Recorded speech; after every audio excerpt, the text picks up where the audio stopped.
AP వ్యాప్తంగా registration కార్యాలయాల్లో slot విధానాన్ని ప్రవేశపెట్టారు. గతంలో భూముల రిజిస్ట్రేషన్ కు ఎంత సమయం పడుతుందో తెలియని పరిస్థితి ఉండేది. ప్రస్తుతం కేవలం 10 నుంచి 15 నిమిషాల్లో పాస్పోర్ట్ తరహాలో పూర్తి చేసే విధానానికి శ్రీకారం చుట్టారు. ఈ కొత్త విధానం విజయవంతంగా సాగుతోంది. దీనికి సంబంధించి మరిన్ని వివరాలు రిజిస్ట్రేషన్ల శాఖ డీఐజీ బాలకృష్ణతో మా ప్రతినిధి Naidu face to face. Registration కార్యాలయాలకు వెళ్తే గంటల కొద్దీ సమయం పడుతుంది. ఎప్పుడు వెళ్తే ఎప్పుడు వస్తారో తెలియనటువంటి పరిస్థితి. ఈ నేపథ్యంలో రాష్ట్ర ప్రభుత్వం పాస్పోర్ట్కి ఎలాంటి విధానం ఉందో ఒక స్లాట్ బుక్ చేసి మీరు అనుకున్న సమయంలో కేవలం 10 నుంచి 15 నిమిషాల్లోనే రిజిస్ట్రేషన్ విధానానికి శ్రీకారం చుట్టింది. సో విశాఖపట్నంలో కూడా ఈ కార్యక్రమం ఆల్రెడీ ప్రారంభించడం జరిగింది. ప్రస్తుతం ఎన్ని రిజిస్టర్ ఆఫీసులో ఇట్లా కొనసాగుతుంది, ఎలా ఉందో ఈ విధానం పైన మనతో మాట్లాడేందుకు రిజిస్ట్రేషన్ డీఐజీ బాలకృష్ణ గారు సార్ చెప్పండి. ఇప్పుడు విశాఖపట్నంలో ఆల్రెడీ స్టార్ట్ చేశారు, ఎలా ఉంది అండి? రిజిస్ట్రేషన్ ప్రక్రియని మరింత సులభతరం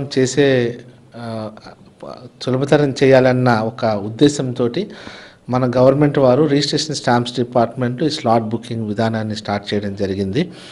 మా కమిషనర్ ఇన్స్పెక్టర్ జనరల్ వారు దీన్ని డిజైన్ చేయడం జరిగింది. దీన్ని ఈ నెల 4వ తారీఖున మేము రాష్ట్రంలోని 26 జిల్లాల్లోని 26 ప్రధాన సబ్ రిజిస్టర్ కార్యాలయాల్లో స్టార్ట్ చేయడం జరిగింది. అందులో భాగంగా విశాఖపట్నంలోని కూడా ఇక్కడ ఉన్నటువంటి సూపర్ బజార్ దగ్గర ఉన్నటువంటి మా సబ్ రిజిస్టర్ కార్యాలయంలో 4వ తారీఖున స్టార్ట్ చేయడం జరిగింది. ఇది ముఖ్య ఉద్దేశం ప్రజలకి రిజిస్ట్రేషన్ సర్వీసెస్ సులభతరం చేయడం అనే ముఖ్య ఉద్దేశంతోనే ఆల్రెడీ రిజిస్ట్రేషన్ పబ్లిక్కి వారి యొక్క సొంతంగా వాళ్ళు డేటా ఎంట్రీ చేసుకునే విధానం ఆల్రెడీ డిపార్ట్మెంట్ వారు కలిగజేస్తున్నారు. దాంతోపాటు వారు రిజిస్ట్రేషన్ ఆఫీస్కి వచ్చి సుదీర్ఘంగా వీక్షించకుండా ఉండేటట్టుగా వారు వచ్చిన టైంలోనే అతి తక్కువ సమయంలో రిజిస్ట్రేషన్ సర్వీసెస్ పొందాలన్న ఉద్దేశంతో ఈ స్లాట్ బుకింగ్ విధానాన్ని డిజైన్ చేయడం జరిగింది. సో రోజు ఇక్కడ ఉన్న జిల్లాలో ఉన్నటువంటి ప్రధాన సబ్ రిజిస్టర్ కార్యాలయాల్లోని 79 స్లాట్లు ఉంటాయి. అంటే 5:30 తర్వాత నార్మల్గా ఒకవేళ స్పాట్ రిజిస్ట్రేషన్ కూడా చేస్తామన్నారు. సో ఆ విధానం కొనసాగుతుందా కొంతకాలం? అంటే ఇప్పుడు ఎవరైనా పొరపాటున వారి యొక్క స్లాట్ బుకింగ్లో వాళ్ళకి ఏమైనా తప్పిదాలు జరగడం కానీ అలాగ ఉన్నట్లయితే వారికి ఆ విధానం ఉందండి. కానీ రాను ఎప్పుడైతే పబ్లిక్ దీనికి అవగాహన పడతారో అప్పుడు ఆ విధానం ఇంకా ఉండకపోవచ్చు అప్పుడు. సో ఇప్పుడైతే వచ్చిన పబ్లిక్ గైడ్ చేస్తున్నాము.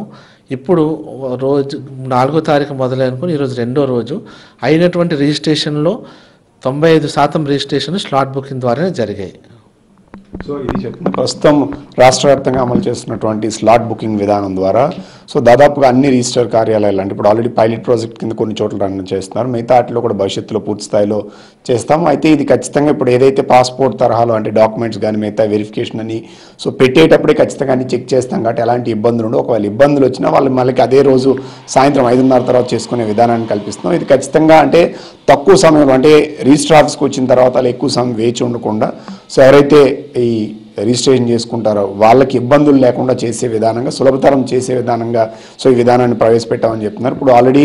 ఇప్పుడు ఉత్తరాంధ్రలో ఎక్కడెక్కడైతే ప్రవేశపెట్టారు ఇవన్నీ కూడా పైలట్ ప్రాజెక్ట్ అంతా కూడా సక్సెస్ఫుల్గా జరుగుతుంది. దాదాపు 95% సక్సెస్ రేట్ అనేది ఉంది. రోజుకి దాదాపుగా 79 స్లాట్స్ ఉన్నాయి.